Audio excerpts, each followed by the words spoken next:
Bueno, buenas tardes a todos y a todas y bienvenido al último seminario ya de este largo ciclo, un ciclo que estamos celebrando con bastante éxito de público, de participación y sobre todo de intervenciones de gran calidad. Este ciclo de estructuras, dispositivos y estrategias defensivas de la sociedad humana de la prehistoria a la historia contemporánea, pues tenía unos objetivos claros que creo que está cumpliendo sobradamente. Uno de los objetivos era exponer las principales líneas de investigación de los investigadores de la UGR y de los colaboradores internacionales destacados en esta materia, entre los que se encuentra, bueno, ya se incorpora Manuel Espinar, entre los que se encuentra, pues, por ejemplo, la doctora, profesora Christine Manzolí-Guintard, o la profesora Fátima Bushmal, o Pedro Gurri Arandaza, que han contribuido de una forma, pues, notoria a enriquecer las aportaciones que nosotros de la UGR hemos realizado. Hoy está con nosotros, pues, uno de los máximos especialistas en cuestiones como el arte neoárabe, en cuestiones relacionadas con el arte sacro. Podemos decir que es una persona bastante polifacética, que ofrece un currículum, pues, con numerosísimas líneas de investigación y publicaciones. José Manuel Rodríguez Domingo es doctor en Historia del Arte, experto en técnicas de conservación del patrimonio histórico y artístico. Hoy en día es profesor titular de Historia del Arte, cuenta con varios sesenios, con 3, coordinador del máster oficial en tutela del patrimonio histórico y artístico, que es colaborador de este ciclo de seminarios. Entre los cargos, pues destaca, pues, su participación como vocal en la Junta de Gobierno de la Confederación Española de los Centros de Estudios Locales. De hecho, pues, es máximo responsable de la revista, o hasta hace poco, creo que dejó de serlo hace un par de años, que me corrija si me equivoco, de la revista del Centro de Estudios Pedro Suárez de Guadix, que es una de las mejores revistas de estudios locales que existen hoy en la actualidad. Cuenta con numerosas líneas de investigación, por ejemplo, el orientalismo islámico en el arte occidental, destrucción y reconstrucción del patrimonio monumental en España. Una de ellas es la que hoy nos va a exponer, la de los refugios antiaéreos republicanos en la zona de Granada, especialmente en la comarca de Guadix. Y entre sus publicaciones, pues son numerosísimas, pues no podríamos resumirlas todas. Vamos a destacar simplemente sus libros, por ejemplo, Catalogación de obras de arte, metodología y recursos para la documentación del patrimonio artístico mueble, que publicó, pues, hace unos meses, en el 2020.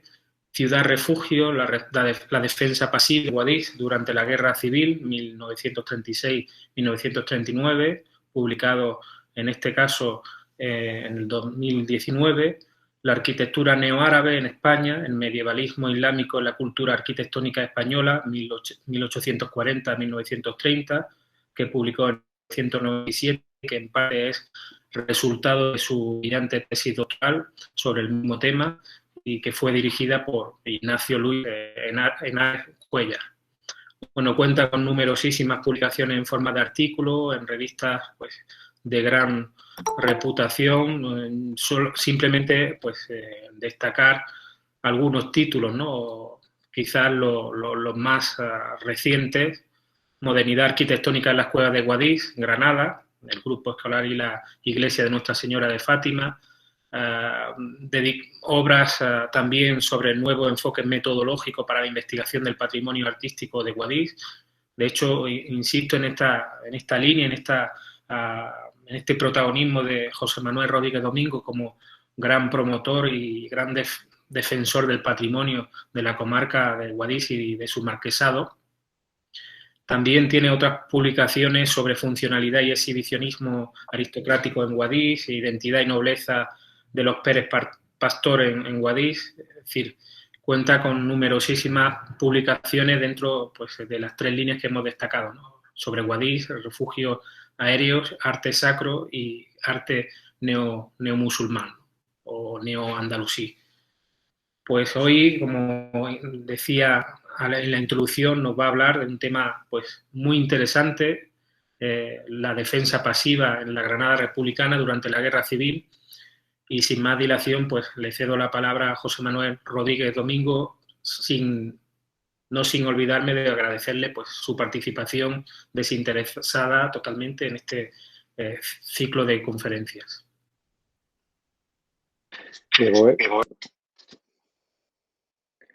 Pues buenas tardes y gracias Pilar, gracias Manuel Espinar por la invitación a participar en este ciclo, este seminario de conferencias y también por la posibilidad de que el máster de tutela pues también pudiera participar, incorporándose pues como uno de los colaboradores de un ciclo tan interesante, tan rico, tan variado y que ha sabido también pues congregar a través de un tema, el de las fortificaciones, pues diferentes especialistas, diferentes líneas de investigación y sobre todo diferentes disciplinas, porque al fin y al cabo todos compartimos que trabajamos con humanidades, pero de diferentes ámbitos, desde la historia antigua, la prehistoria, la arqueología, la arquitectura, la historia del arte.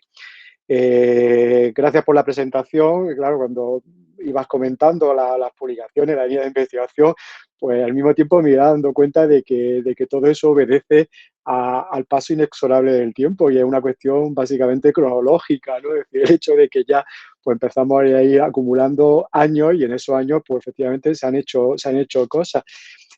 También es verdad que la línea y la versatilidad pues siempre ha sido casi como un lema, ¿no? Es decir, el interés por investigar, por aprender, pero sobre todo por conocer más.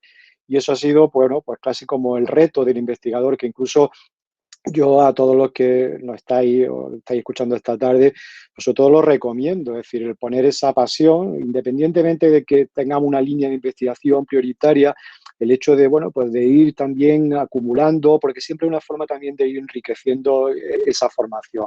Naturalmente, los humanistas, los historiadores, fundamentalmente tenemos una línea metodológica muy clara, una línea y un procedimiento de investigación muy concreto, a partir del cual prácticamente podemos ir adaptándolo a cualquier tema u objeto de investigación y eso es lo que permite, bueno, pues esa versatilidad en muchos aspectos.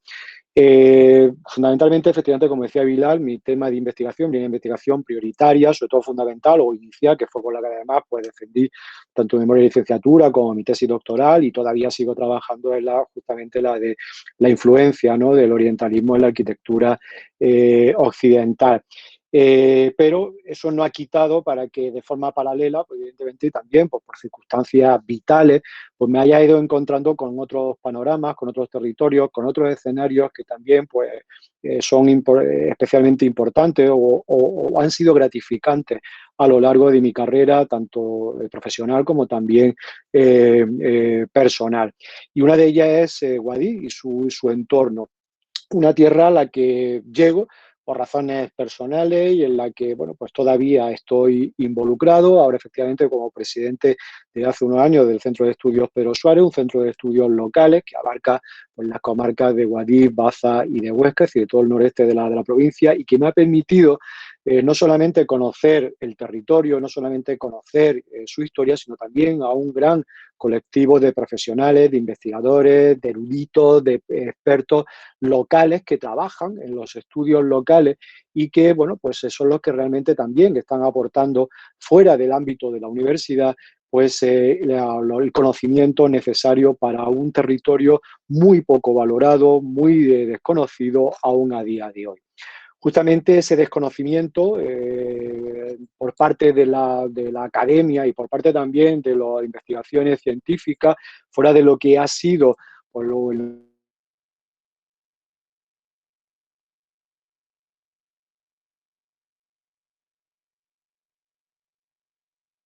con un páramo en cuanto sobre todo al ámbito patrimonial desde el punto de vista más relacionado con la historia del arte, ¿no? Y eso es lo que ha ido también, bueno, pues haciendo que a través de la revista del Centro de Estudios y a través de diferentes seminarios, etcétera, pues hayamos tratado de incentivar un poco ese conocimiento. Es también así como se llega o como he llegado a un tema como es el de los refugios antiaéreos de Guadix y de Baza, que efectivamente, pues como decía Bilal, pues centran en buena medida la monografía que sobre la defensa pasiva en Granada, pues dedicamos hace un par de años, ¿no? Y que constituye pues una línea de investigación que se enmarca dentro de todas esas investigaciones que también en los últimos años pues se vienen desarrollando en torno también a la memoria histórica, ¿no?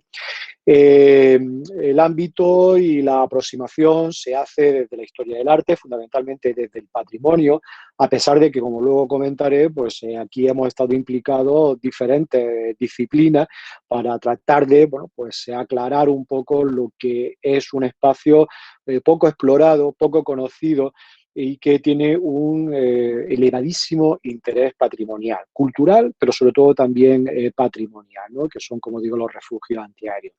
Y en torno a eso, pues, bueno, pues un poco he organizado la conferencia o la charla de esta tarde, que viene también a culminar pues, de forma cronológica todo ese recorrido que se ha podido pues, ver a lo largo de este seminario, desde la antigüedad pues, hasta los testimonios de fortificaciones de defensa más contemporáneos y que espero que en el caso español pues sean los últimos que tengamos que estudiar, ¿no? Porque no haya necesidad de actualizarlo o de construir otro en el futuro. Bueno, voy a poner directamente ya la presentación.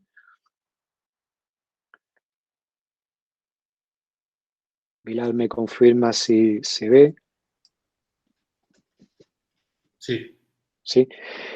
Bien, el tema, como decía, se centra fundamentalmente en las formas de la defensa pasiva con la que durante la guerra civil pues se van a promocionar en el área, digamos, de frente, en la zona republicana de la provincia, toda esa política de tanto de defensa como también de protección de la población civil, ¿no?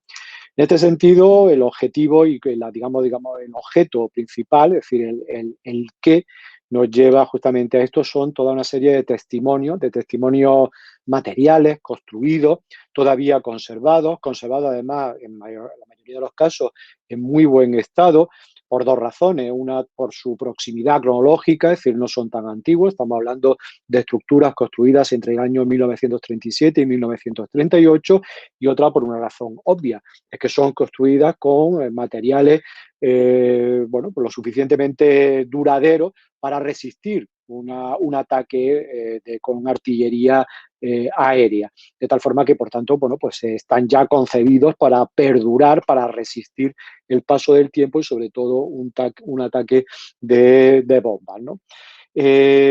Claro, nos encontramos con una serie de estructuras, todas ellas subterráneas, repartidas tanto por la ciudad de Baza como por la ciudad de Guadix, que luego explicaré un poco por qué ellas dos y no el resto de la retaguardia republicana de la provincia de Granada, y que estaban realmente pues sin valorar, sin estudiar, sin documentar, sin analizar, ¿no? Y sujetas, bueno, pues a todo tipo de abandono, sobre todo también de vandalización que se habían producido en las últimas décadas y que habían hecho que la mayoría de los casos prácticamente se hubiese perdido la memoria de su existencia en el subsuelo de la ciudad. Y este qué es lo que nos lleva pues, a ver exactamente y a investigar pues, con qué nos estamos encontrando. Cuando hablamos de defensa pasiva, tenemos que hacer, en primer lugar, pues una distinción respecto a lo que consideramos, lo llamamos defensa activa.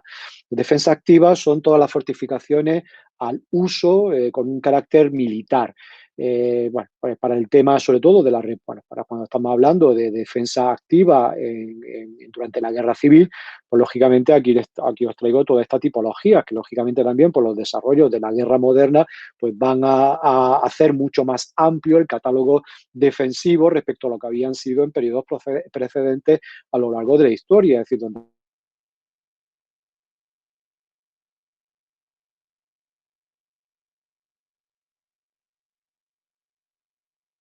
es decir, todas, pongo ejemplos, muchas de ellas de estructuras defensivas que se conservan, construidas durante el periodo de la Guerra Civil, algunas de ellas conservadas en Granada, concretamente pues, en esa línea de frente que se crea a finales del año 36, comienzo de 1937, en la Sierra de Huetos, ¿no?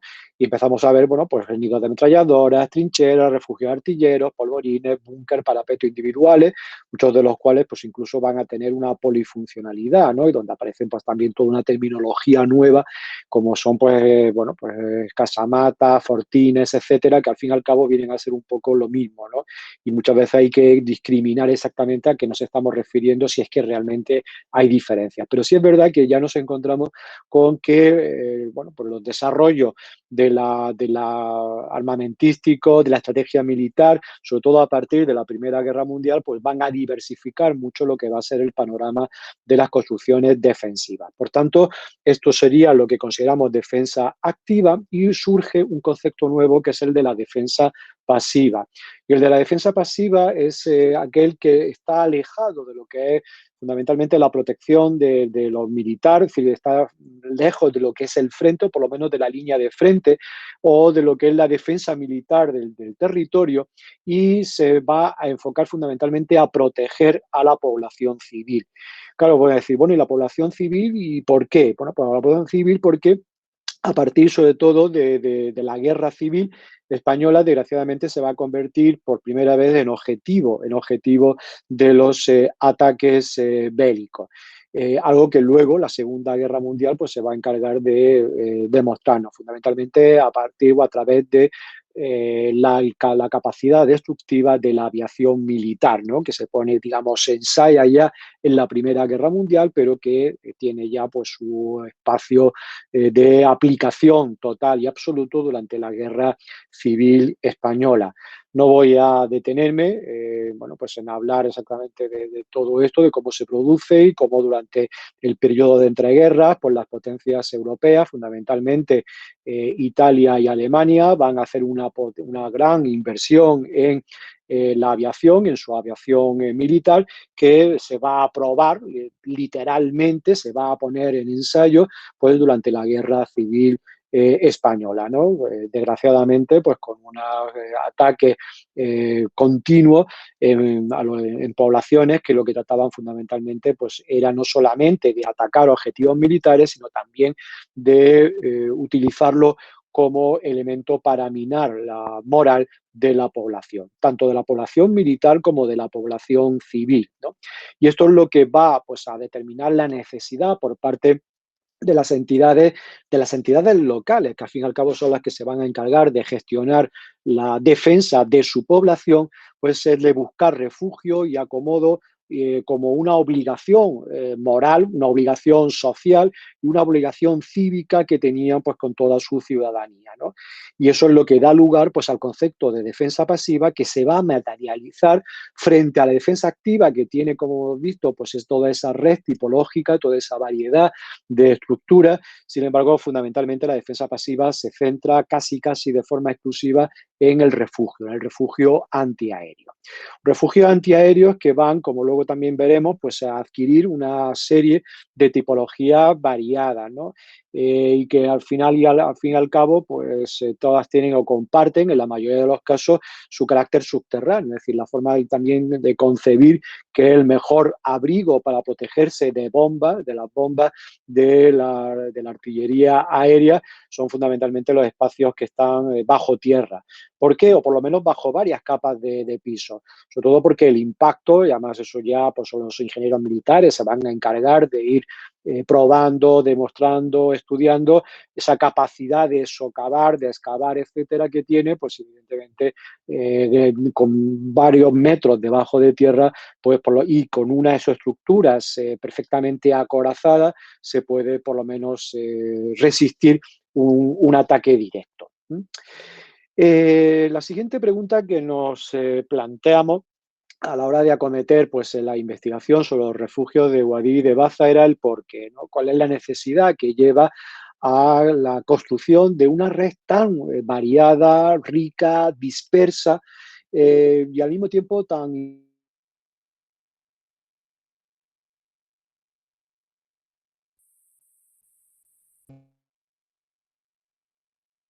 evidentemente nos obliga a ver las causas por las que se lleva a esa construcción, y además en un periodo relativamente corto de tiempo, ¿no? En el que en unos meses y con la escarestía, la situación en la que bueno, pues de pobreza con la que se vivía y de gran escasez que tenía la población, pues se logra concitar pues, toda una labor colectiva en una empresa que realmente no tiene parangón ni en el pasado ni tampoco en fecha reciente.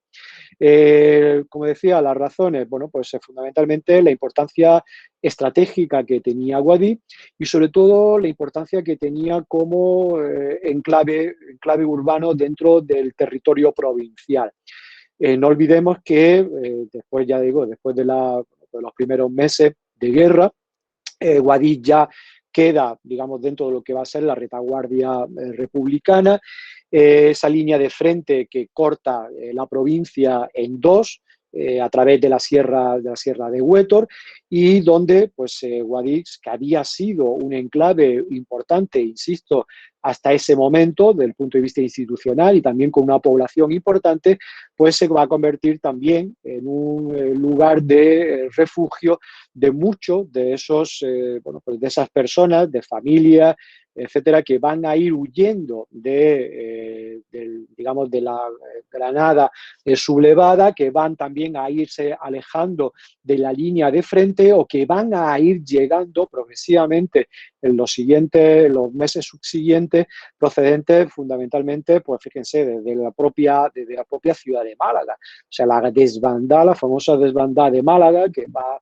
pues provocando pues ese periplo, esa caravana de refugiados por toda la costa, por todo el litoral granadino, y que llega finalmente a Almería, cuando Almería ya no puede asumir bueno, pues a más refugiados, empiezan ya a derivarse directamente hacia Guadix. Y en este tiempo, estamos hablando del año 37, 38, Guadix llega a acumular una población de más de 30.000 habitantes. Una población que, bueno, o sea, una ciudad que estaba construida y, bueno, y concebida para poco más de la mitad, bueno, pues de pronto se ve duplicada y que tiene que atenderla de alguna forma. Imagínense lo que supone esto, pues en una situación donde realmente los suministros son cada vez más escasos, donde falta de todo, donde hay, sin embargo, pues más bocas que alimentar, ¿no? Y una situación que además complicada, porque además hay una guarnición militar, está el 23 Cuerpo del Ejército apostado en la ciudad de Guadix, que es bueno, pues, como el gran cuartel ya inmediato al frente de guerra del Molinillo, de la Sierra de Huétor, ¿no? Entonces, imagínense pues, todo lo que supone esto de movimiento en una ciudad que realmente pues, también está muy deteriorada después de los sucesos, no solamente de los sucesos de los primeros días bueno, pues del alzamiento, sino también de los meses anteriores, los que, por ejemplo, pues pueden ver cómo había quedado la plaza después de los incendios y de las revueltas que se habían producido en febrero de 1936, ¿no? Donde toda la plaza, el centro cívico de la ciudad, pues había quedado destruido y no había dado tiempo a reconstruir y a habilitar de nuevo ese espacio. Es decir, nos encontramos con que hay una población flotante muy importante, la ciudad tiene falta de suministro y, sin embargo, tiene una actividad pues, realmente frenética. Y todo esto contrasta con la situación con la que se halla la ciudad de Baza, donde se había desplazado la capital provincial, donde estaban las autoridades provinciales, la Diputación, el gobierno civil de la provincia republicana, y donde, bueno, pues prácticamente todo este ritmo tan frenético y tan precario, pues no se apreciaba tanto, ¿no? Claro, todo eso incluso se llegaba a decir incluso en la prensa local, como parecía como que en Baza realmente no se sufría la guerra, no había ningún signo que diera lugar, porque los teatros estaban abiertos, los cafés también estaban abiertos, es decir, toda la actividad habitual estaba completamente, incluso además intensificada, insisto, por estar allí pues todo ese gobierno civil o político allí instalado. Eso también va a ser un elemento importante que condicione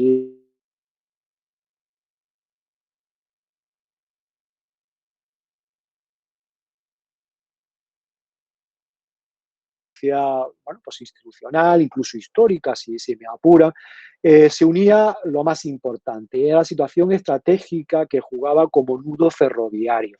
Bueno, no sé si se ve claramente, porque es un plano grande, pero aquí sí quería verlo en el territorio, lo veremos un poco más de forma detenida.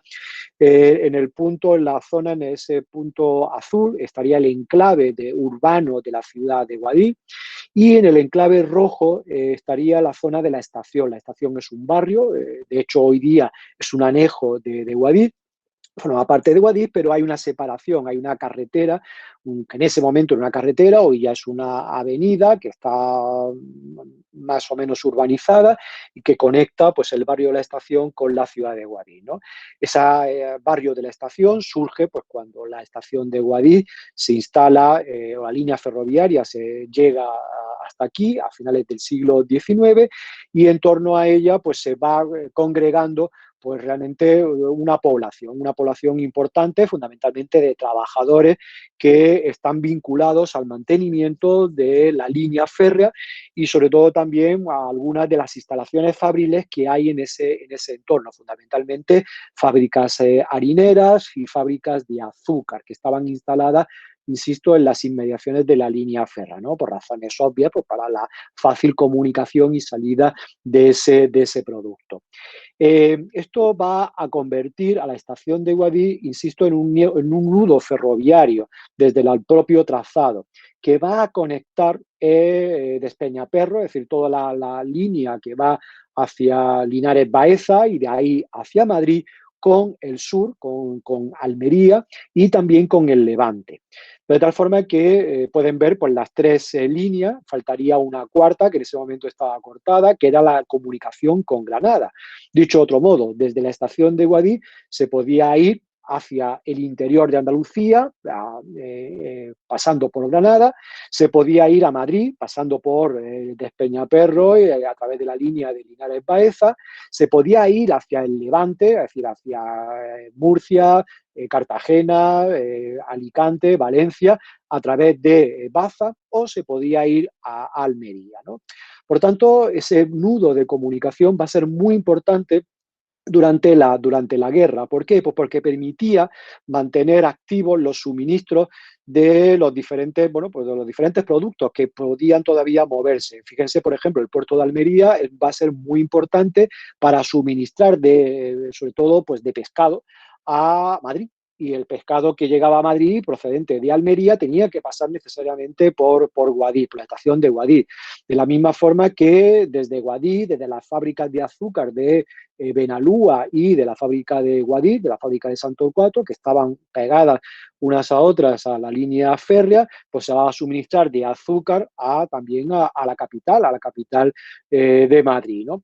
De la misma forma que también pues, todos los pertrechos para la defensa de la línea de frente van a llegar a Guadix y van a llegar al frente de Granada procedentes de Madrid o procedentes también de la zona de Levante a través de esta estación. Es decir, era un punto estratégico tremendamente importante para la comunicación del sureste peninsular con el Levante y con el centro de España, ¿no? Estoy hablando naturalmente de todo el ámbito republicano. Y por tanto, eso lo hace convertirse en un objetivo.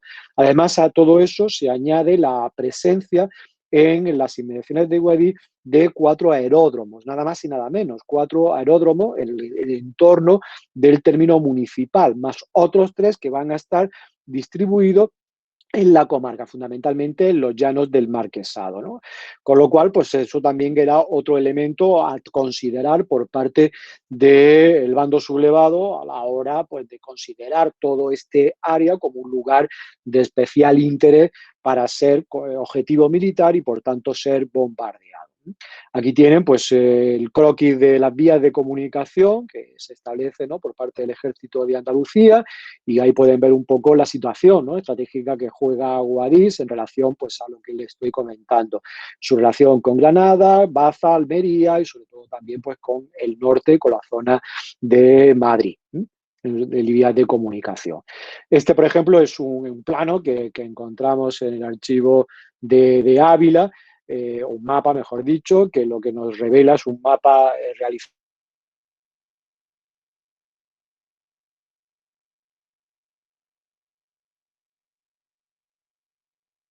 especialmente significado, porque ahí aparece ese 23 en números romanos, que está indicando que ahí estaba apostado el cuerpo 23 del ejército republicano. Con lo cual, si además unimos bueno, pues esa presencia o ese nudo estratégico en la presencia del aeródromo y también ese destacamento importantísimo, pues lo hacía todavía más interesante desde el punto de vista de objetivo militar la zona de Guadix para su bombardeo, ¿no? Todo esto pues justifica el qué, pues justifica que ya pues desde los primeros meses de iniciada la guerra pues empiecen ya a ir sobrevolando los primeros aviones, primero italianos, después alemanes, después también de la aviación nacional sobre la comarca. En esos RAI que van haciendo de observación, son aviones espías que lo que tratan pues es de ir pues, viendo las posiciones enemigas, las posiciones republicana, ¿no? Y bueno, pues es una forma un poco de ir tomando contacto con el territorio, de ver exactamente cuántos dispositivos, cuántos aviones, cuántos efectivos aéreos tienen en cada aeródromo, etcétera, ¿no? Todo eso también forma parte, pues, de toda esa documentación que los agentes espías pues van relatando y que afortunadamente pues se conservan los archivos y que nos permite conocer exactamente cuál era el papel que en ese momento estaba jugando ese entorno dentro de lo que era pues ese tablero de ajedrez que se estaba dirimiendo en la línea de frente. La cuestión viene ya marcada cuando la línea de frente del frente de Granada se queda plenamente ya estabilizada, ya no hay avance, no hay retroceso y donde ya se empieza ya pues a marcar ya pues toda esa línea activa de fortificación que antes comentaba, tanto por un bando como por otro, y que bueno, pues se mantiene prácticamente en un statu quo pues durante los 3 años de guerra, ¿no? Hasta el final pues se va a mantener así de una forma absolutamente invariable. Es verdad que, claro, unas posiciones de defensa que eran muy difíciles de superar, tanto para unos como para otros, a pesar de que lo intentaron y cuando se veía que no se podía, pues el bando nacional o el bando sublevado lo que va a hacer pues va a ser tratar de entrar por otra vía más cómoda, ¿no? Que es primero entrar por Málaga y a partir de Málaga pues ir por toda la zona litoral, ir conquistando, ir tomando toda la zona de la costa de Granada, zona de Motril, para finalmente pues ir llegando hacia Almería y llegar prácticamente a acorralar de forma definitiva pues toda esa zona de Guadix y la zona norte. En el momento que se sobrepasara la línea de frente y se pudiera llegar a Guadix, ya a partir de ahí ya todo lo que era el avance hacia Levante prácticamente pues era mucho más cómodo y era mucho más fácil para el bando sublevado, ¿no? Por tanto, era tan importante pues, ese mantenimiento de posiciones. Mientras tanto, ¿qué vamos a hacer? Por lo que se plantea como acción, pues es la de ir, nunca mejor dicho, dinamitando pues toda esa oposición, es decir, que la vía de comunicación a través se cortara, ¿no? Sobre todo lo que son los suministros y que no hubiera pues esa comunicación y esos pertrechos y ese alimento y esa comunicación entre Madrid, Almería y el Levante a través de Guadix, ¿no? De hecho, bueno, pues a partir, como digo, de finales del 36, sobre todo lo que va a ser pues, todos los primeros 6 meses de 1937, pues va a ser un bombardeo prácticamente continuo, casi diario, día sí, día no, no vamos a incluso algunos con varios paseos a lo largo del día, pues va a haber pues esa caída, ¿no? ese bombardeo. Van a ser raíz que van a tener pues diferente procedencia, algunos de ellos procedentes de Granada, del aeródromo de Armilla, con bombas además fabricadas ya en la fábrica de artillería del Fargue, otros que van a proceder de algún lugar más lejano, como por ejemplo el aeródromo de Tablada en Sevilla, y otros pues también, por ejemplo, pues de todo el aeródromo que estaba instalado o apostado en las Islas Baleares. Eran recorridos que estaban muy bien planificados y que solían entrar por Almería, iban descargando hasta prácticamente llegar pues hasta la zona de Isnayoz, en la que ya daban la vuelta para sobrepasar y no pasar por encima de la línea de frente, ¿no? O a la inversa. Y claro, Guadix, pues sí o no, sí o sí, mejor dicho, siempre va a ser objetivo militar. Además, conservamos algunas de las, bastantes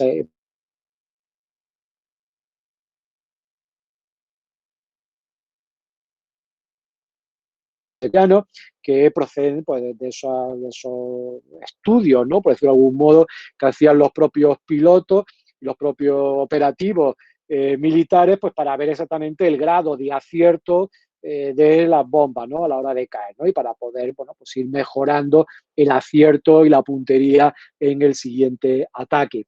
Todo lo que ven, es decir, todas esas explosiones que ven, se corresponde justamente con la línea de ferrocarril, ¿vale? Todo eso es el espacio de línea de ferrocarril, donde están apostadas no solamente la estación de ferrocarril, insisto, sino la fábrica de harina de los Gómez Mateo, donde está la fábrica de Benalúa, donde está la fábrica de pasta de papel, de celulosa también de Benalúa, donde está la fábrica de Santo Cuato de azúcar, etcétera. Y luego, si ven en la parte superior, hay una línea que es la carretera, el camino que pone en conexión la estación, el barrio de la estación, con la ciudad de Guadix, que es lo que ven en la parte superior de la imagen. Por tanto, como pueden ver, bueno, pues las bombas estaban muy cerca, pero es verdad que en ningún momento llegaron a caer sobre la ciudad. La ciudad en ningún momento se convirtió en objetivo militar, por lo menos nunca fue atacada, pero siempre, naturalmente, pues estaba el riesgo de que así lo fuera, y eso va a ser lo que obligue o por lo menos lo que incite al gobierno municipal a promoverlo. ¿De qué forma? Pues naturalmente siguiendo lo que eran las instrucciones generales. Tengan en cuenta que lo que van a ser los bombardeos aéreos, pues por una cuestión estratégica, pues como ya les decía al principio, se convierte en una práctica habitual tanto por parte de la aviación fascista italiana como por la aviación nazi alemana, que va pues también a ser un elemento no solamente como para atacar los objetivos militares, industriales, líneas de ferrocarril, etcétera, sino también para ir minando progresivamente la moral de la población civil, ¿no? Que se siente pues, absolutamente impotente ante estos ataques. También tenía otro efecto igualmente perverso, que era minar la moral de los combatientes que se veían en el frente y que tenían noticia de cómo en sus casas, sus familias, en sus ciudades, en sus pueblos, estaban siendo bombardeados y ellos estaban retenidos en una línea pues, de frente a bastantes kilómetros alejados de su familia, ¿no? Todo eso también iba creando una baja de moral, de ánimo, que también era algo que lo que se trabajaba desde el punto de vista pues, de la estrategia militar. Toda esta política, naturalmente, de ataque de la aviación aérea, pues va a determinar que por parte del gobierno de la República pues se vayan dictando, se vaya ordenando lo que va a ser la defensa pasiva. Una defensa pasiva que naturalmente pues, va a ser uso de la propaganda en un primer momento, es decir, esa propaganda pues, que trata naturalmente de llamar, ¿no?, la atención sobre la necesidad de la protección y también para ir concitando la colaboración de, bueno, pues de toda la población, no solamente de la población militar, sino también de la población civil para asumir su propia protección, ¿no?, su propia defensa pasiva.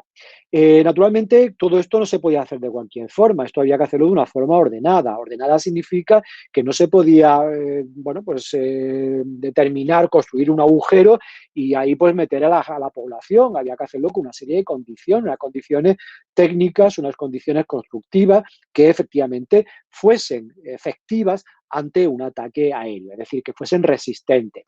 ¿Y eso significaba? Pues significaba que esa ingeniería militar que hasta ese momento, bueno, pues no había estado especialmente desarrollada en el ámbito español, pues tenga que rápidamente ponerse a trabajar en la investigación, la prueba y error con proyectiles, exactamente pues con tal carga explosiva, cuál es el grado de impacto, la onda expansiva y digamos, la capacidad destructiva que puede tener, ¿no?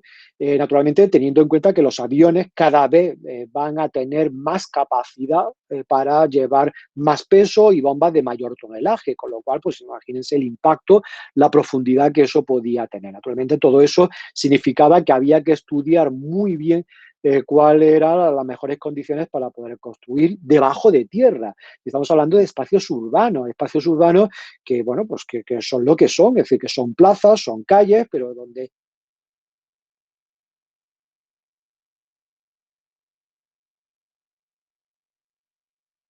y la construcción de galerías, etcétera, etcétera, ¿no?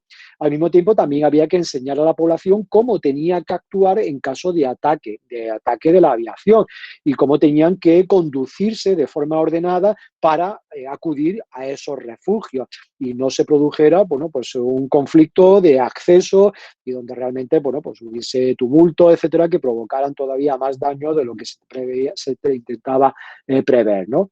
Las condiciones van a ser, como digo, como podéis ver aquí en estas instrucciones que se da desde la defensa pasiva de Madrid, del Comité Provincial de Madrid, son muy claras, muy específicas para según qué tipo de terreno y de tipología de refugio, ¿no? Esto fue una documentación que además encontramos en el archivo militar y que era lo que realmente estábamos buscando, porque una de las cuestiones que nos planteamos en la investigación, que planteaba la investigación, era decir, bueno, vamos a ver, los refugios que se construyen en toda la retaguardia republicana, todos tienen unas características muy similares en cuanto a los materiales, en cuanto a la estructura, las dimensiones.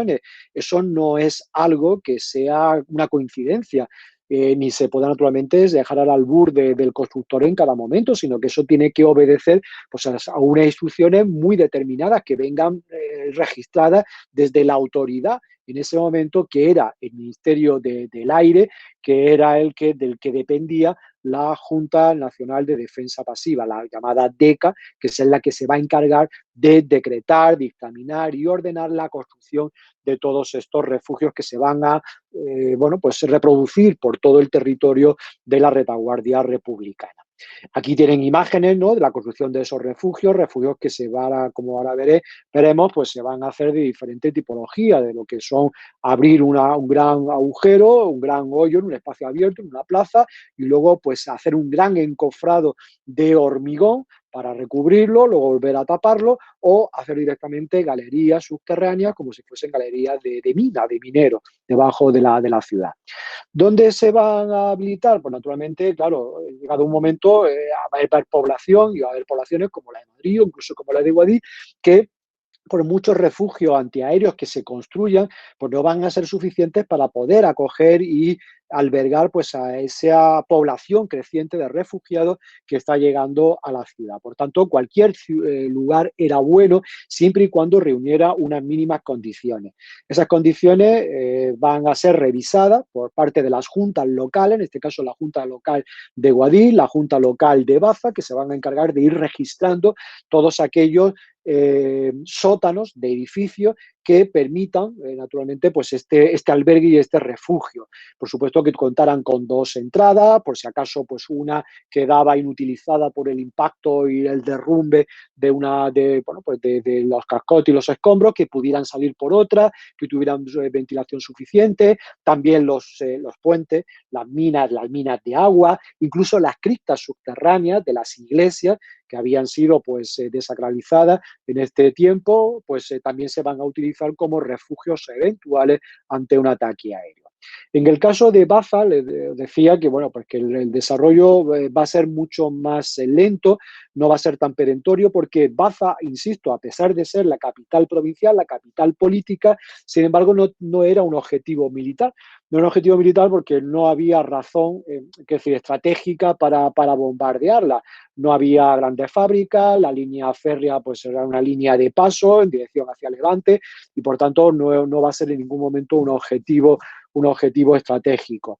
Sí es verdad que conforme se vaya produciendo, vaya avanzando la guerra, sí es verdad que va a haber una cierta angustia por parte de la población, sobre todo de las autoridades, de refugiarse. Y hay una política de construcción de refugio debajo de la Alcazaba, de todo lo que son, bueno, pues este cerro que ven a la izquierda, que bueno, pues se ven ahí prácticamente sin Alcazaba, está completamente despoblado, pues todo eso debajo está horadado de galerías subterráneas, algunas presumiblemente de época medieval, que van a ser reutilizadas y reactivadas, recrecidas y ampliadas y utilizadas pues como refugio antiaéreo.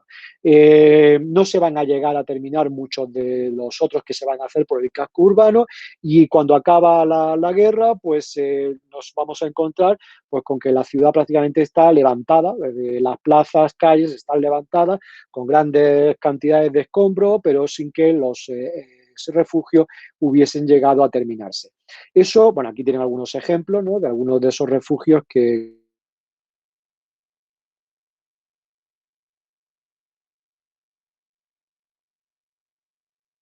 ¿no? Que se empezó a hacer, que se empezó a construir, pero no se llegó a terminar.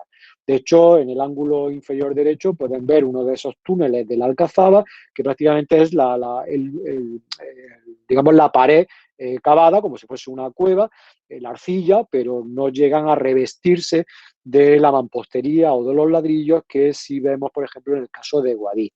En Guadix la red de refugio es extremadamente amplia, sorprendentemente amplia, quiero decir, por lo que no hemos ido encontrando, pero sobre todo porque tenía esa justificación de poder albergar, pues prácticamente, si no a la totalidad de esos 30.000 habitantes que tenía la ciudad, al mayor número de personas posible. Y todo ello situado de una forma, podríamos decir, estratégica, es decir, distribuyéndose por diferentes barrios. Tengan en cuenta que en el momento que sonaban las alarmas, la población tenía que acudir al refugio más cercano, bueno, pues para asegurar la accesibilidad desde cualquier parte, estuviese pues un agricultor, un labrador en La Vega, o estuviese en la plaza de la Constitución, bueno, la plaza principal, la Plaza de la República, en ese momento pudiera acudir rápidamente, ¿no? Aquí tienen señalado un poco cómo se van a distribuir todos los refugios que hemos localizado.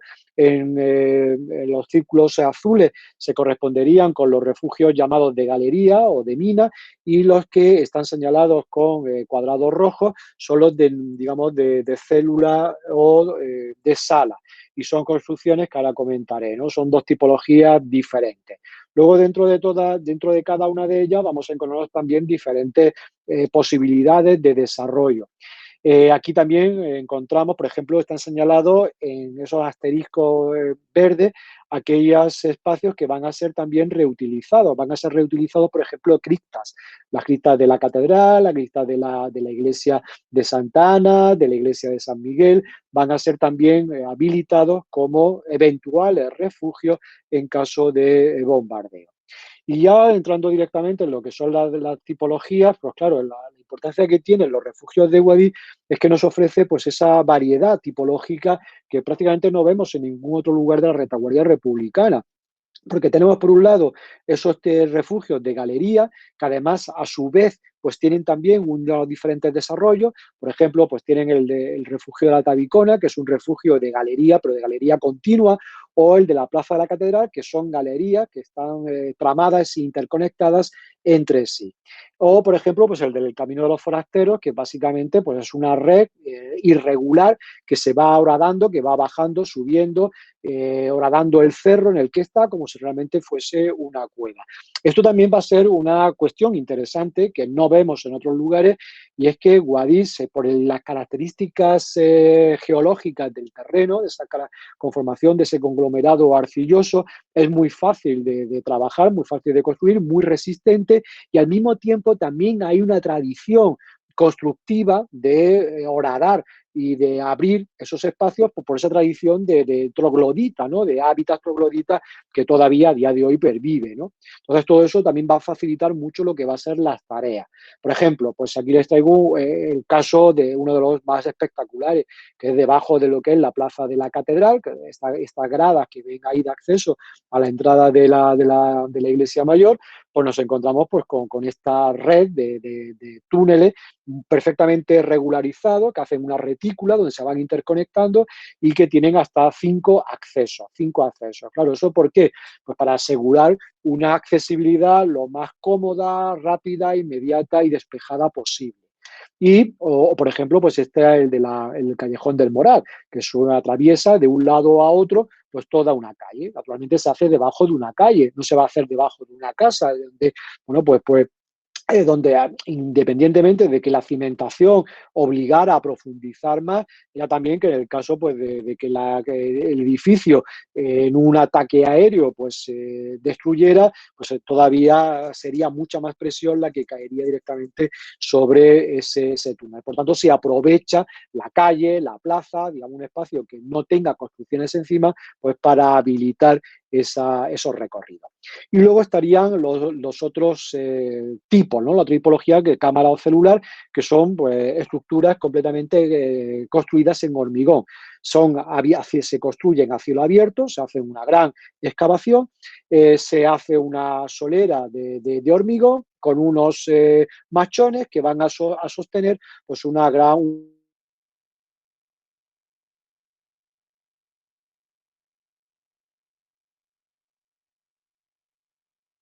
en zonas de ensanche, en zonas que los niveles de superficie son muy regulares.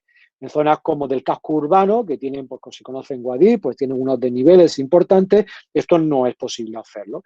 Sobre todo además porque está rodeado de casas, calles estrechas, se los pueden venir abajo, con lo cual no son resistentes. ¿Dónde se hace? Pues se hacen en las zonas de expansión, se hacen en el parque, en la carretera de Almería, en zonas que todavía, o en la estación, que no estaban urbanizadas.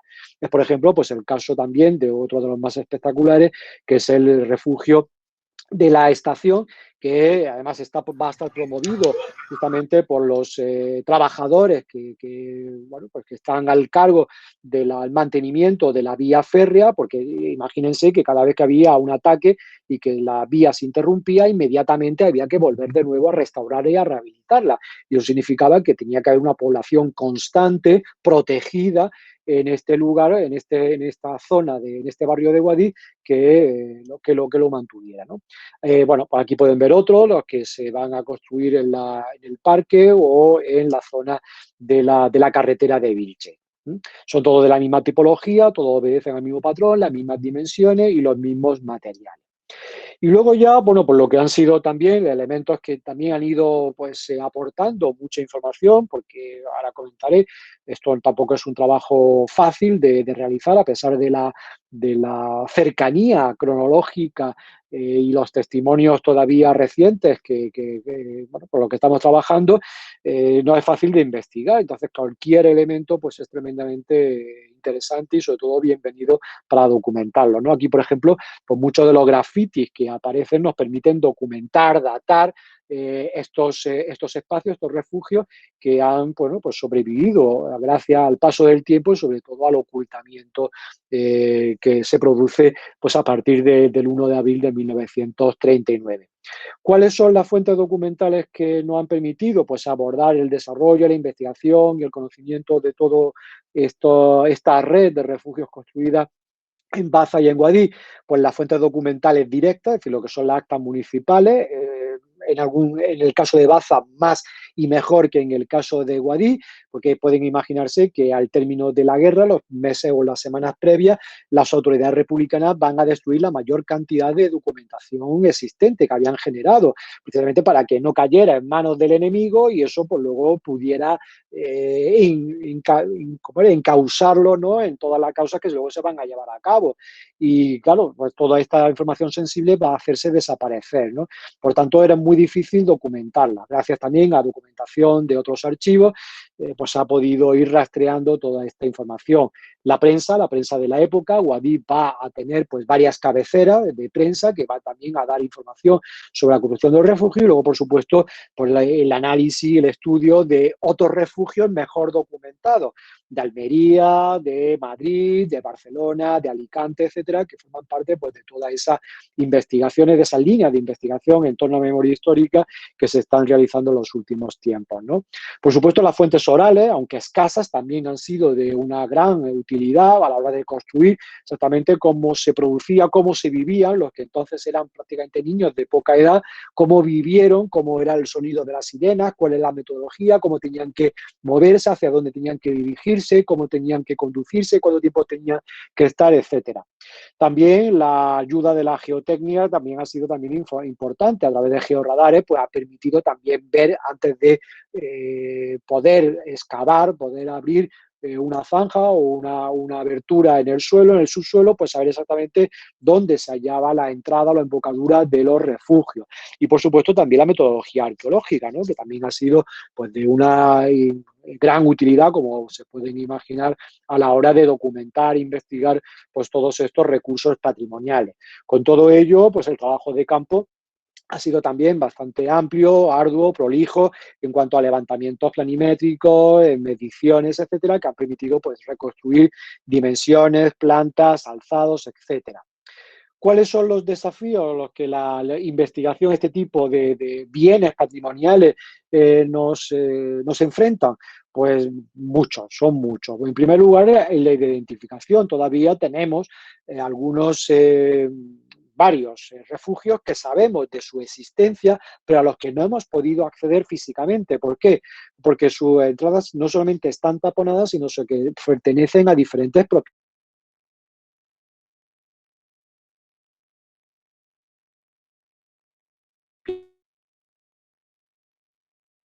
las monjas ahora mismo no están, lo han cerrado, hay problemas de propiedad también con el obispado por supuesto no está interesado en que esos espacios se abran, ni se investiguen, ni se estudien. Luego tenemos también problemas de limpieza, muchos de ellos, bueno, pues han sido vandalizados, han sido convertidos, muchos de ellos usados digamos, de forma industrial para como criaderos de champiñón, otros directamente como trasteros, otros son propiedad privada, son almacenes particulares, no hay ningún registro de propiedad, prácticamente están considerados como sótanos de vivienda, de establecimientos comerciales. Otros, pues como ven, pues están convertidos en lugares pues de encuentro, bueno, a saber. Y otros, naturalmente, pues han sido muy destruidos en una mala rehabilitación, bueno, pues han sido realmente prácticamente muy maltratados y muy destruidos, ¿no?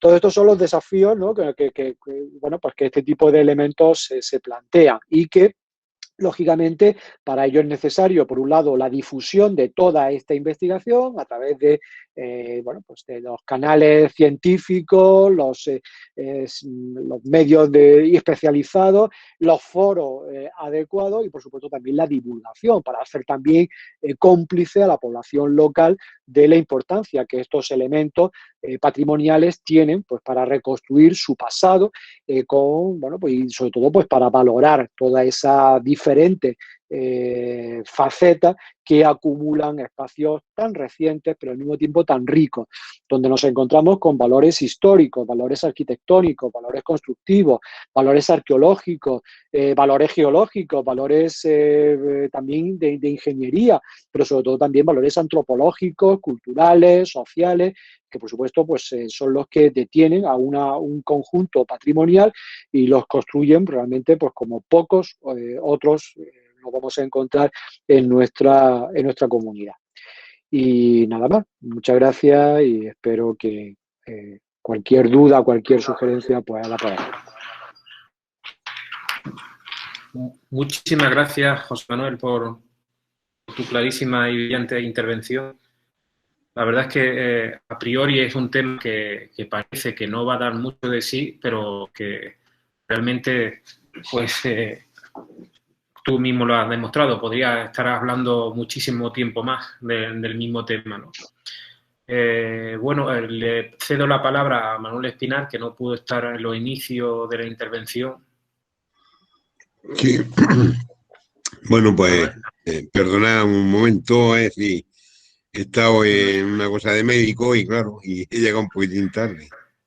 De todos modos, sí he oído la presentación y he oído toda la charla de José Manuel Rodríguez Domingo, que me ha interesado muchísimo, porque abre una serie de caminos y una serie de cosas que la gente joven pues también puede investigar. Es decir, me refiero, él, cuando hablaba, por ejemplo, de los aeródromos, yo me acuerdo perfectamente de uno que había en Aldeire, y que está todavía en la carretera que va hacia Almería, ahí abre una casa y mantiene todavía la carita de los soldados. Yo estaba allí jugando de pequeño y le decíamos nosotros el campo de aviación, le decíamos nosotros. Sí, sí. Y así es como se le llamaba, vamos, por todos los lugareños. Entonces, es un tema curiosísimo, que para la gente, sobre todo de contemporánea y todo eso, podían estudiar muy a fondo también el papel de las minas de Alquife, los problemas que tuvieron allí en la República, en las minas de Alquife y todo eso, y lo que tuvieron que ver los mineros mucho en ese follón Lo digo porque, vamos, hay gente que quitando, que yo sepa, la tesis de Aaron Cohen, no se ha vuelto mucho más a trabajar sobre la cosa de las minas y todo eso. Y podía hacerse una cosa también muy bonita relacionando eso, Guadix, las minas, la República, los problemas. Él ha apuntado dos cosas interesantísimas, y el problema del azúcar. Es decir, todo eso es un tema que no está estudiado nada. Entonces podía hacerse una cosa muy bonita. Incluso a caballo entre arte, historia y geografía. Que podría hacer una cosa muy bonita. Bueno, yo darle las gracias a José Manuel Rodríguez Domingo, creo que nos ha dado una conferencia bastante bien argumentada, bastante bien pensada, ¿eh? Se ha tirado prácticamente no ha llegado a la hora justa, allí habrá estado 50 y tantos minutos, con lo cual es de agradecer, ¿eh? Porque nos ha hecho ver, mire usted, esta es la importancia de esto, de esto, de esto y de esto. Aquí, o sea, ha sido didácticamente bastante interesante. Y por eso quiero darle las gracias. Y ahora que los alumnos a ver si se animan y le preguntan cosas. Así que gracias. Bueno, muchas gracias. Tiene de momento felicitaciones de Juan Manuel Ríos Jiménez, qué maravilla de comunicación, interesantísima, muchísimas gracias, José Manuel. Un trabajo, iba a decir en portugués, un trabajo de documentación magnífico, enhorabuena. Y también de María Gracia Moreno Arrabal, asistente a todas nuestras conferencias, muchas gracias. Carlos Alberto Toquero Pérez, además de los agradecimientos, formula varias preguntas. Dice, enhorabuena por la excelente conferencia, nos has hecho ver elementos constructivos desconocidos para muchos. Y dice, a nivel de divulgación, se han puesto en abierto para realizar visitas. ¿Está pendiente actualmente de la rehabilitación de alguno de los refugios? Pues efectivamente, ese es uno de los desafíos, ¿no? Es uno de los desafíos junto con todos los que apuntaba. ¿Se me oye? Sí. Ahora, sí. Sí, que digo que ese es precisamente uno de los desafíos, junto con los que apuntaba el profesor Espinar, que son también el de la investigación. Por un lado, el de la rehabilitación, la propiedad y la investigación. Respecto a lo que decía el profesor Espinar acerca de, bueno, efectivamente, de toda esa memoria histórica en torno a los campos de aviación, etcétera, efectivamente eso forma parte de todo lo que todavía queda por investigar de lo que fueron las estructuras y el papel que jugó la comarca durante la guerra. Ahora mismo solamente, hemos apuntado la punta, esa es la punta del iceberg de todo lo que da de sí el tema desde el punto de vista histórico, documental, pero sobre todo también desde el punto de vista material, ¿no? Arqueología, arquitectura, etcétera. Y luego, efectivamente, algo que bueno, pues no he comentado, era que ese ramal de la vía férrea también conectaba con las minas de Arquife. Las minas de Arquife estuvieron activas durante la guerra por razones también estratégicas. Es verdad que no hubo unos bombardeos sistemáticos, porque lo que se notaba fundamentalmente era de cortando la vía de férrea, cortando sobre todo la zona de la estación, con eso se cortaba todo y no había necesidad pues, de hacer sufrir, creo yo, demasiado más al territorio, ¿no? Con bombardeos que al fin y al cabo pues, no iban a ser tan efectivos. Y el papel de los mineros pues, fue muy importante. De hecho, los mineros van a ser los que presten su radio a la ciudad, sobre todo también a la estación, para la radio y la sirena, que era la que sonaba cuando se avistaban algún avión enemigo, ¿no? Entonces ese papel también que juega las minas o los mineros también es muy importante, ¿no? Eran como los dos grandes colectivos sociales, humanos, profesionales que había en la zona, los mineros de Alquife y los trabajadores de la estación de Guadix, ¿no? Junto luego ya con los de la fábrica de azúcar. Pues respecto a lo que es la rehabilitación y la musealización, bueno, pues efectivamente ese era un problema de los que me refería con anterioridad. Pongo un caso. Quizá uno de los que están en mejor estado de conservación es el de la catedral, que está debajo de la plaza de la catedral. ¿Cuál es el problema? El problema es que tiene 5 accesos. El problema que tiene es que 4 de ellos, los que se corresponden con la plaza de la catedral, están cerrados.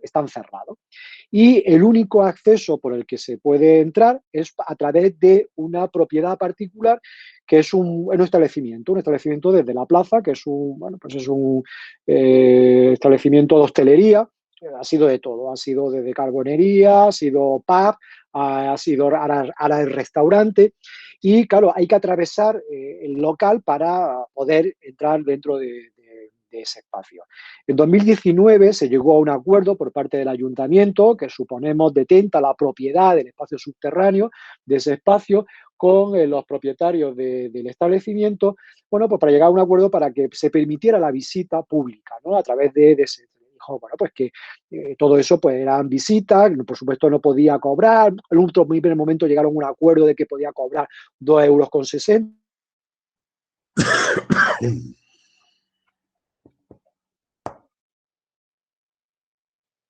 Entraban, pues seguramente a la salida pues harían uso del bar, ¿no? ¿Qué ocurrió?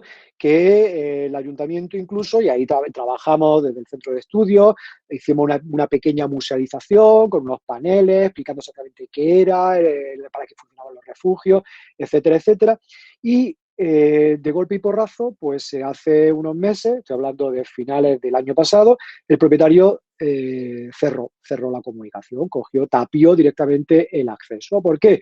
Pues porque consideraba que no se le estaba pagando, no había llegado a un acuerdo, el ayuntamiento estaba incumpliendo el acuerdo al que habían llegado.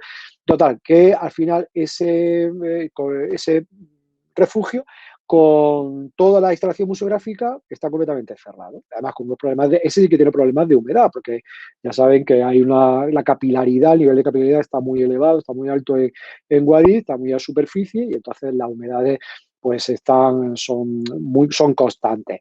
¿Cuál sería la solución? Pues la solución sería habilitar o recuperar los otros accesos desde la plaza. ¿Pero eso qué significa? Significa que hay que abrir como mínimo uno en un entorno de protección absoluta y total, que es el entorno de Vic de la Catedral de Guadix. Y claro, la cuestión está en cómo tramitamos eso, cómo lo hacemos, cuáles son los problemas, para tener problemas de oposición, de tal. La cuestión es hacer un proyecto y llevarlo a término y poderlo justificar, pero falta quizás la voluntad, la determinación para llevarlo a cabo. Otro caso, por ejemplo, pues es el del parque, ¿no? El refugio del parque. El refugio del parque se rehabilitó, fue el primero en rehabilitarse como sala de exposiciones a finales de los años 80. Lo que se hizo fue como, bueno, pues necesitamos una sala de exposiciones, pues se destruyeron literalmente los dos machones de hormigón macizo que estaban sosteniendo la solera, y se dejó un espacio abierto pues para utilizarlo como lugar de exposiciones, ¿no? Literalmente se mutiló, ¿no?, este espacio. Como se hizo una pirámide de cristal, porque era la moda de las pirámides de cristal, a imitación de la que Pei había construido para el Museo del Louvre, pero el problema era que aquello no tenía refrigeración, con lo cual era absolutamente un invernadero y nadie podía resistir estar allí pues más tiempo. Por supuesto, para la conservación de la obra, de las pinturas que se exponían allí, o de la obra, o incluso del propio artista, que tenía que aguantar pues toda la tarde la exposición permanente, pues aquello era insoportable. Con lo cual aquello al final se cerró, se quitó el tema de exposición, y hoy es el lugar de almacenamiento de los cubos de basura del jardinero del parque, ¿no? Con lo cual pues también está así. En definitiva, prácticamente los que no están en propiedad particular están pues abandonados a su suerte. Recientemente, quiero decir, el verano pasado, en agosto, se ha abierto ya la comunicación de un refugio en el barrio latino, aprovechando una obra de infraestructura y de saneamientos que había. Eso lo teníamos documentado, sabíamos de su existencia, pero no habíamos logrado entrar físicamente en él, ¿no? Bueno, estaba lleno de escombros, se ha podido recuperar y se ha podido rehabilitar. Claro, hay un acceso desde una plaza ya abierta, y la otra acceso es hacia una vivienda que está incautada por una entidad bancaria, ¿no? Que está, como se dice, embargada por una entidad bancaria. Con lo cual, bueno, pues ese a día de hoy se ha convertido en el objetivo de la actual corporación municipal para poderlo musealizar y poderlo abrir, ¿no? Ahora mismo se está discutiendo un poco cuáles serán los tratamientos de cierre y demás, pero sería el que podría abrirse al público. De una forma fácil, cómoda y lo más inmediata posible. El conocimiento que la población tiene de ellos pues es muy circunstancial. A través de un programa que desde el Centro de Estudios Pedro Suárez pues llevamos desarrollando desde hace 6 años, que se llama Pasea Guadix, y que es un programa pues de visitas guiadas por especialistas, miembros del centro, que tienen un carácter temático, y venimos realizando desde hace, como digo, 6 años, y que lo que tratan es de recorrer la ciudad pues, de diferentes planteamientos. pues desde, no sé, pues desde la arquitectura modelarte mudéjar, pues sea la promoción episcopal, por ejemplo, los refugios o la subterránea. Y gracias a algunos de esos paseos, pues se ha podido entrar y hacer un recorrido con población, ¿no? Con público. Se han hecho varios, ¿no? Y por supuesto, no quiero contar lógicamente la aceptación que tiene, ¿no? Porque claro, eso es que a todos nos vuelve loco, meternos en subterráneos, cuevas, etcétera, etcétera, pues criptas, etcétera.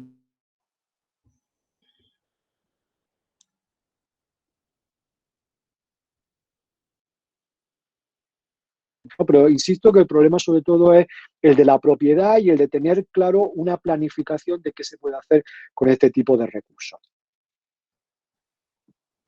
Pues muchas gracias por la respuesta. Bueno, Rocío Iglesias de Aro en realidad le ha respondido a su cuestión. Os decía buenas tardes, enhorabuena por la conferencia, ha sido muy dinámica e interesante y ha preguntado sobre el tema de la musealización.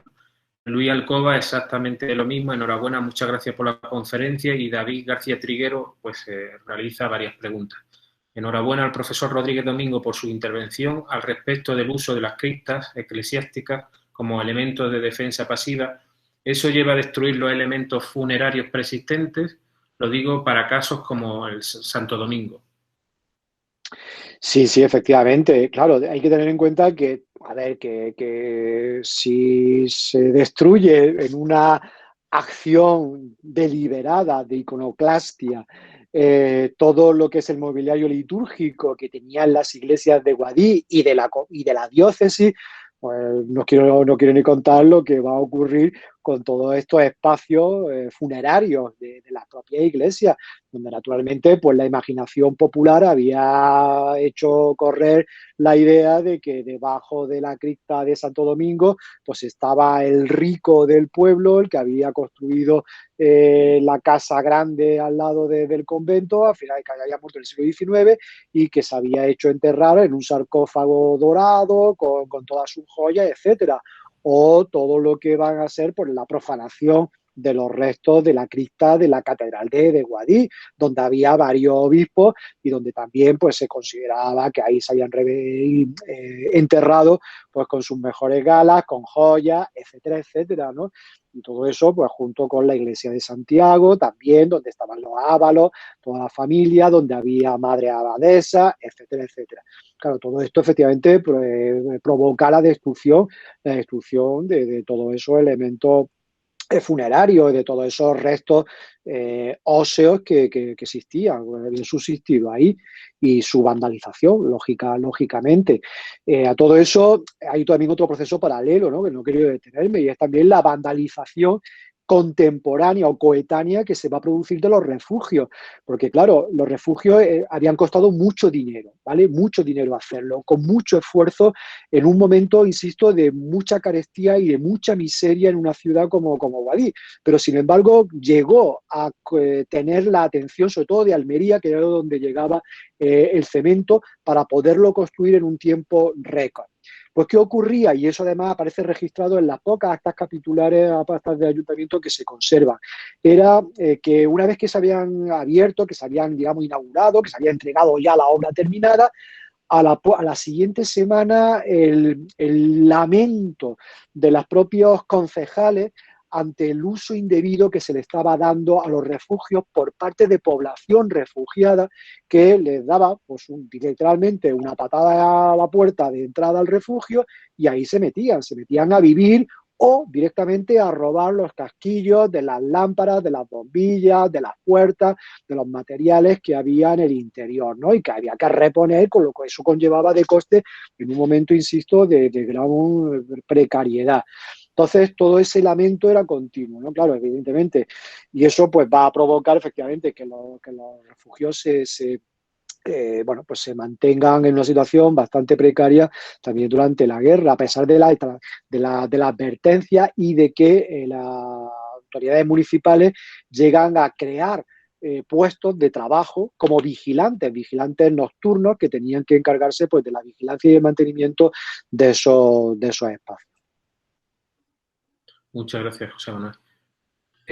Hazal Gul, enhorabuena, ha sido muy interesante. Señala, William Andrés Aguirre Cortés dice: muchas gracias por esta charla tan interesante, por hacer presente, pasar y ponerlo en perspectiva y análisis. Y Paula Elvira Pinillo de la Granja, muchísimas gracias, qué gran trabajo y lo que queda por hacer. Una ponencia realmente interesante. Bueno, hay muchísimas felicitaciones y eso denota pues el alto nivel del conferenciante, ¿no? El Celtíbero, igual, enhorabuena por la conferencia, ha sido muy interesante. Muchas gracias. Una pregunta, según dice María Isabel Mayorga Hernández: ¿existen referencias sobre la protección del patrimonio para evitar su saqueo y su destrucción?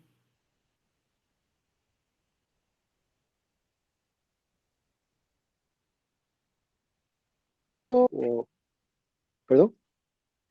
Sí. Vilar, ¿se refiere al patrimonio histórico artístico en general o se refiere a este en particular ahora? Me refiero, bueno, se referirá a los refugios. Si existe algún tipo de protección, de ley de protección, entiendo, ¿no? Va a ver, ahí como... sí, sí. Me refiero a, yo había leído en algún momento que con sacos de arena y se protegían las iglesias para que los bombardeos no destruyeran el patrimonio. Vale, sí, no. En el caso de Guadix, en el caso de la diócesis de Guadix, la iglesia, los establecimientos eclesiásticos fueron literalmente saqueados, profanados en las primeras semanas de julio, agosto, septiembre, incluso del 36, ¿no? Quedaron prácticamente destruidos, desprovistas de sus bienes muebles. Caso concreto, que además es una línea de investigación que estamos desarrollando, son efectivamente las medidas de protección que el gobierno de la República va a hacer, ya una vez instalado ya en Levante, ante todos los atentados que se han cometido en el territorio, ¿no? Y que llevan incluso pues, a involucrar como agente de la Junta del Tesoro Artístico Nacional, liderada en ese momento por don Juan de Mata Carriazo, a un pintor, que es Rafael Zabaleta, que muchos conocerán, un pintor de Quesada, como enviado, como comisionado para que vaya, digamos, poniendo orden en el territorio. Primero llega a Baza y allí, bueno, pues digamos que hace un poco el examen de cómo está el estado del patrimonio artístico. Estamos hablando fundamentalmente de iglesias y de conventos, y de decretar o encomendar su salvaguardia de lo que quedaba, es decir, coger la llave, cerrar la puerta y decirle con la llave directamente al alcalde que a partir de ese momento él, bajo su responsabilidad, tiene que proteger esos espacios. En Guadix va a ocurrir lo mismo, y gracias a que llega a Guadix, bueno, pues ya en el año 37, cuando ya se ha producido la mayor parte de los saqueos, no obstante, logra salvar pues prácticamente todo el archivo, una parte del archivo que estaba completamente tirado y también pues muy maltratado en la antigua sala capitular. Consigue también salvar la sillería de coro, no la imaginería, pero sí la sillería de coro, y los retablos de la catedral, ¿no? Junto también con la pintura de la capilla mayor. Lo que hace es que cierra aquello, crea ahí una pequeña comisión local, y a esa le encarga que a partir de ese momento tiene que proteger lo poco que se ha salvaguardado.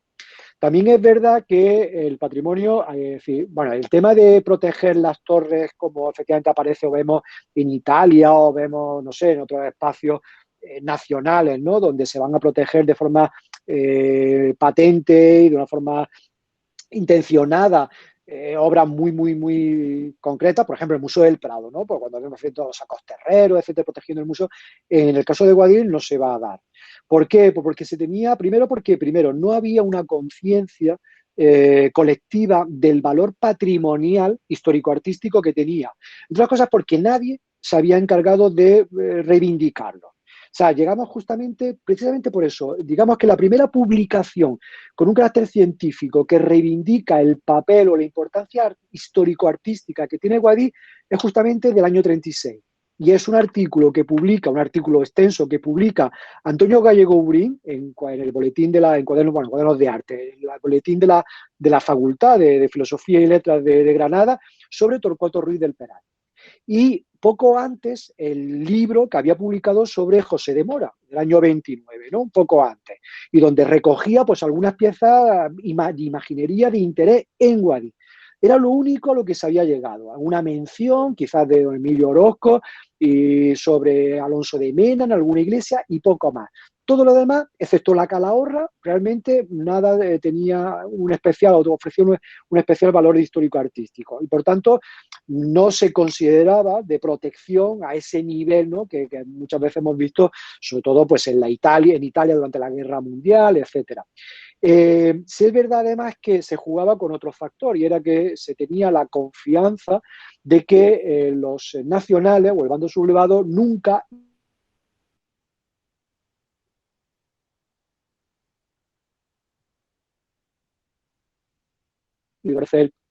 durante un tiempo y también estaban allí correos, telégrafos, es decir, todas las comunicaciones se hacían desde la torre de la catedral porque se tenía la certeza o la certeza o la idea de que no iba a ser nunca bombardeado, ni eso ni ninguna otra iglesia, ¿no? Entonces todo eso pues va a hacer que se blinde con determinadas instalaciones e infraestructuras importantes para la defensa y la comunicación con el resto de la retaguardia.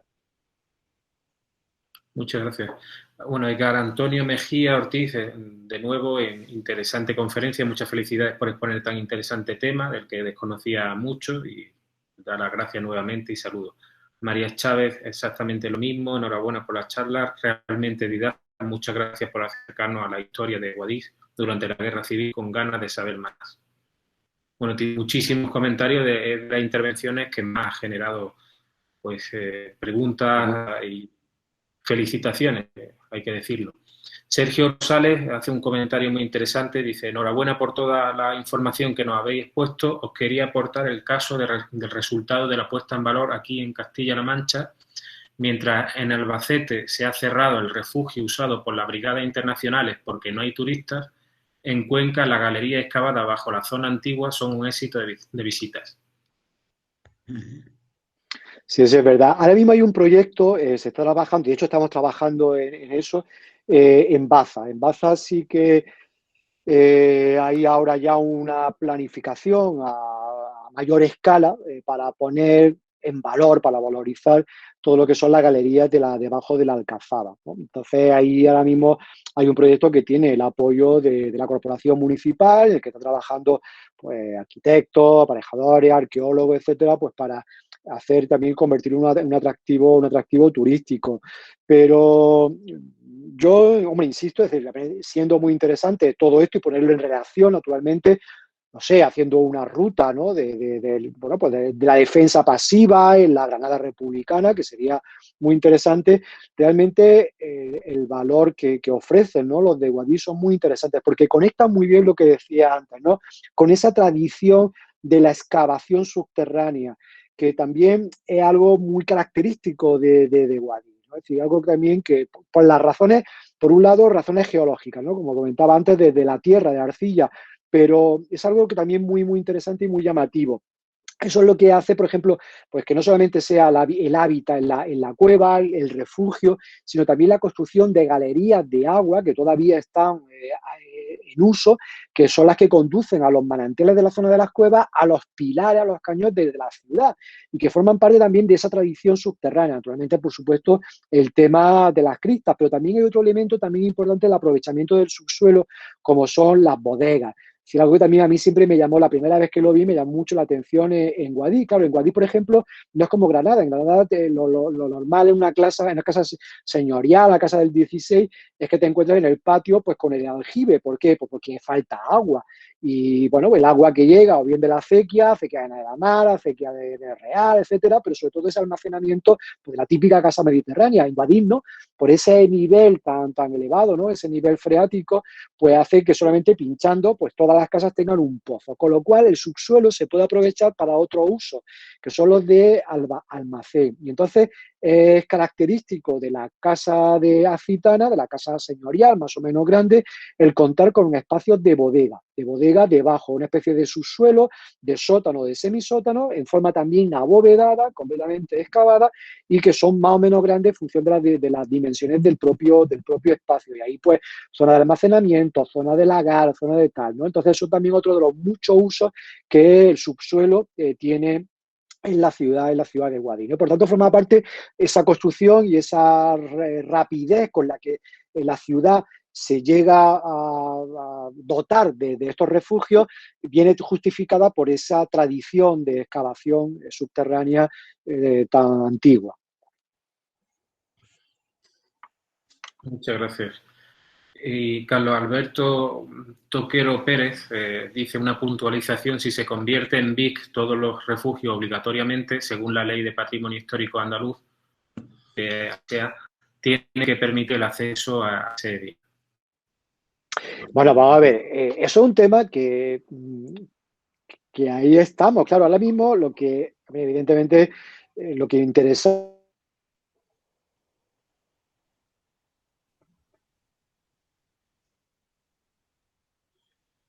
histórico con una justificación arqueológica, una interpretación antropológica, con levantamientos planimétricos que justificara, por un lado, que identificara y que justificara el valor patrimonial que esos elementos tienen. Y a partir de ese momento, pues como cualquier trabajo de investigación que nosotros como académicos, como investigadores hacemos, ¿no? A partir de ahí ya, una vez que ya hemos determinado esa identificación y ese valor, a partir de ahí ya entra, digamos, la planificación y entra la protección. Por tanto, este documento, libro, artículo, etcétera, se convierte o debe convertirse en el elemento utilizado por la administración para justificar la protección de esos espacios. Es decir, ya hemos identificado dónde están, cómo son, quién los tiene, que a partir de este momento solamente es aplicar no la Ley del Patrimonio Andaluz, sino directamente la Ley de la Memoria Histórica, que establece que todo este tipo de vestigios inmediatamente y de forma automática se convierten en elementos patrimoniales protegidos. O sea, algo similar a lo que en época de Franco se hace con los castillos y con las fortificaciones, ¿no? Con esa ley genérica de protección de todos los castillos, incluso de los escudos, emblemas heráldicos, etcétera, etcétera. Por algo así ocurre con la ley de memoria. Claro, ¿eso qué significa? ¿Eso qué supone? Pues, efectivamente, supone un nivel de protección y supone, por supuesto, un control por parte de la administración. No por parte de nuestra, sino por parte de la administración, a la hora de ver exactamente que ese refugio que hoy que está convertido en un literal garito, donde pues, los jóvenes de la familia propietaria del edificio, pues hacen sus botellones, sus fiestas, etcétera, etcétera, pues esté en perfectas condiciones y sobre todo por la cuestión también de dignidad histórica de lo que eso fue durante un tiempo. Claro, eso ahora que ya sabemos el valor que tiene y para qué sirvió. Y claro, eso significa que efectivamente tiene que haber una labor de seguimiento, de inspección, vaya. Pero claro, también hay que ver si la administración en este momento cuenta con los instrumentos y el personal suficiente como para poder desarrollar esa labor de vigilancia y de control, pero por supuesto, naturalmente, temas de accesibilidad, de control, de planificación, de conservación, etcétera, se quedan obligados y a través de la aplicación de la ley, por supuesto. Muchas gracias. Bueno, hace falta muchísimos recursos también, ¿no? Movilizar muchos recursos para poner en valor todo esto, ¿no? Tenemos el problema de los restos medievales y de la antigüedad, que a veces es difícil seleccionar qué patrimonio pues, se pone en valor y cuál no, puesto que los recursos no son ilimitados. Lo mismo sucede para este tipo de patrimonio, ¿no? Y bueno, tienen muchas más felicitaciones de Beatriz Canodar, enhorabuena por la conferencia, muchas gracias. Ana Isabel Lazo, Córdoba, exactamente lo mismo, enhorabuena, muy interesante. Y Alison Michelle Villaquirán Mejía, excelente conferencia, sin duda una sesión fundamental para entender la relación entre el patrimonio y la comunidad. Y yo tenía una cuestión que quedó el último, porque creo que los alumnos y alumnas son los protagonistas. ¿Existe a nivel nacional algún tipo de proyecto que realice o que trate de realizar un SIC, es decir, una geolocalización de todos estos refugios? Pues ahí nos encontramos con que al final, valga la expresión, cada uno hace la guerra por su cuenta, ¿no? Por su lado. Entonces, por un lado tenemos un plan nacional de arquitectura defensiva, que supongo que a lo largo de todas estas charlas pues habrá salido el tema, que lo lidera lógicamente el Ministerio a través del Instituto de Patrimonio Cultural Español, y ese Plan Nacional de Arquitectura Defensiva pues incorpora no solamente castillos, fortalezas, torres medievales, antiguas, etcétera, sino también, como testimonios contemporáneos, los refugios, las trincheras, etcétera, etcétera, ¿no? Entonces, a partir de ahí se establece como una gran base de datos que debería registrarlo. ¿Qué ocurre? Por lo que decíamos antes con respecto a la conservación y a la inspección de todos estos elementos por parte de las delegaciones de patrimonio pertinentes, porque no tienen personal suficiente, es decir, no pueden dar abasto con la cantidad de vestigios y restos que hay, ¿no? Claro, todo esto se solventaría o se solucionaría si muchas de las asociaciones memorialistas, muchos de los proyectos de investigación que hay a nivel regional, a nivel provincial, a nivel sectorial, que están trabajando por su cuenta, haciendo todos estos.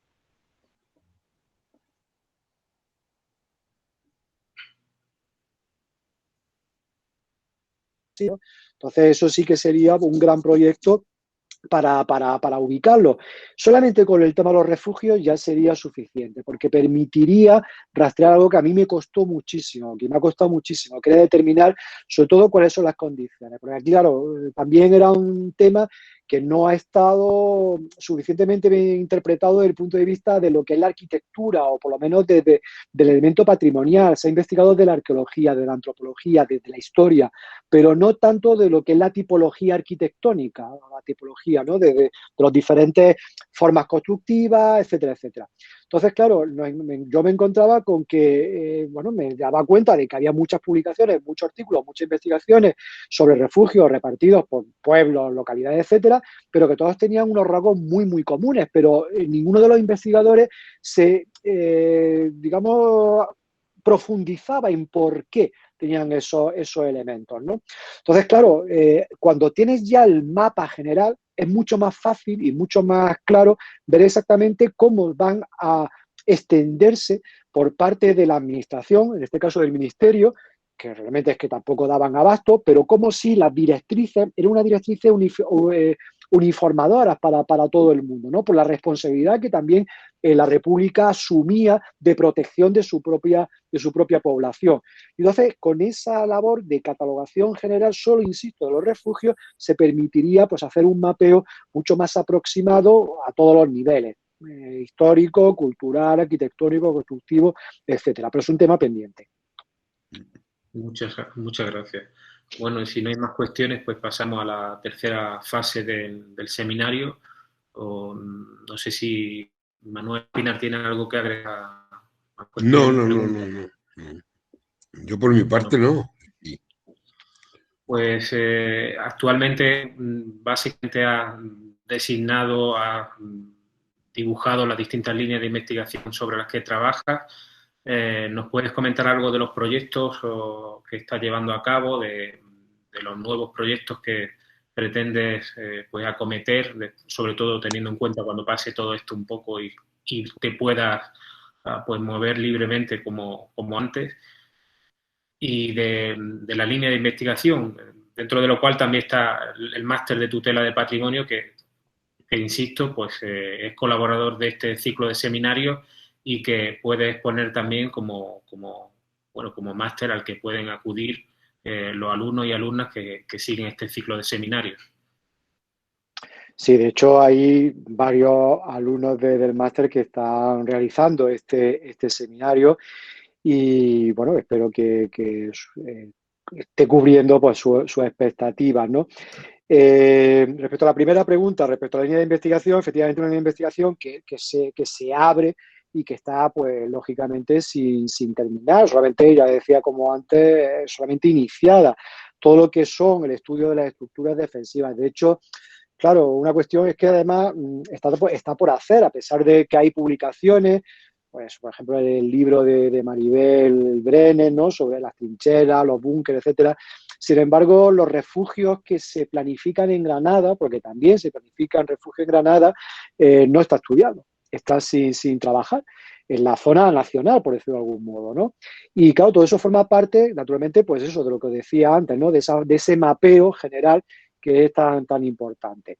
Todo esto forma parte también bueno, pues de la línea de investigación que estamos desarrollando junto con la zona de Baza, junto con los técnicos municipales y los que están llevando el proceso de rehabilitación de los túneles de la Alcazaba para unificar y hacer un proyecto conjunto entre Guadix y Baza, ¿no? Que no sea solamente el Cascamorra lo único que lo una, sino que también tengan en común pues este pasado, independientemente del color político de la corporación que ocupe en cada momento el ayuntamiento. Y que sea también un elemento también de identidad, ¿no? Y una cosa que en eso es lo que estamos ahora mismo trabajando. Y luego, de esa forma también paralela, pues también todo lo que conectarlo con la Andalucía oriental, ¿no? Ahí es verdad que estamos preparando un proyecto de investigación para la próxima convocatoria, para trabajar sobre todo lo que son pues todo ese periodo tanto de guerra civil como también de posguerra, sobre todo lo que es la labor de regiones devastadas, que en el caso de Guadix pues va a ser también tremendamente importante porque, bueno, Guadix, por el nivel de destrozo, de destrucción que se va a producir durante